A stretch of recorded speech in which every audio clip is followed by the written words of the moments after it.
দেড় যুগ পর রাজশাহী মহানগর বিএনপির দ্বিবার্ষিক সম্মেলন ঘিরে নেতাকর্মীদের মধ্যে তৈরি হয় উচ্ছ্বাস।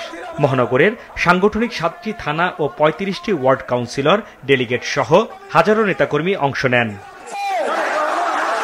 প্রধান অতিথি হিসেবে লন্ডন থেকে ভার্চুয়ালি যুক্ত হয়ে দলের ভারপ্রাপ্ত চেয়ারম্যান তারেক রহমান বলেন, পানির অভাবে রাজশাহী এলাকার নদ নদী শুকিয়ে যাচ্ছে।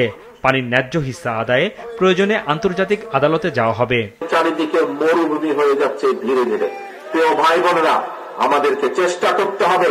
আমরা আন্তর্জাতিক আদালতে যাব দরকার হলে, আমরা জাতিসংঘে যাব দরকার হলে, আমাদের পানির হিস্সা বের করে নিয়ে আসতে হবে।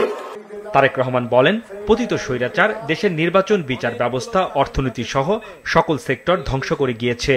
দেশকে ভঙ্গুর পরিস্থিতি থেকে উত্তরণে উন্নয়ন পরিকল্পনা নিয়েছে বিএনপি। জনগণের আস্থা অর্জন করার মাধ্যমে, জনগণের বিশ্বাস অর্জন করার মাধ্যমে আমাদের এই 31 দফা বাস্তবায়ন করা। এই যে 31 দফার মধ্যে আপনাদের সামনে যে কিছুক্ষণ আগে কিছু চ্যালেঞ্জের কথা বললাম, বেকারদের কর্মসংস্থান, স্বাস্থ্য ব্যবস্থা, কৃষি ব্যবস্থা, শিল্পের উন্নয়ন, বিচার ব্যবস্থা, এই যে নদী খনন, খাল খনন, এই যে আপনাদের সামনে আমি চ্যালেঞ্জগুলোর কথা বললাম, এই চ্যালেঞ্জগুলো আমাদেরকে মোকাবেলা করতে হবে, তা না হলে দেশ পিছিয়ে যাবে। স্বৈরাচার পালিয়েছে, এখন জনগণের রাজনৈতিক অধিকার প্রতিষ্ঠার পালা, যোগ করেন তিনি। সরকারের পক্ষ থেকে ঘোষণা করা হয়েছে, ইনশাল্লাহ আগামী রোজার আগে, আগামী রমজানের আগে ইনশাল্লাহ দেশে জাতীয় নির্বাচন অনুষ্ঠিত হবে। প্রিয় ভাই বোনেরা,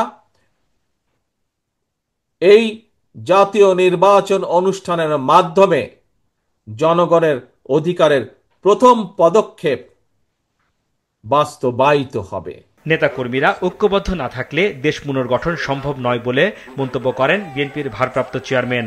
বিএনপির সকল নেতা কর্মীদেরকে ঐক্যবদ্ধ হতে হবে।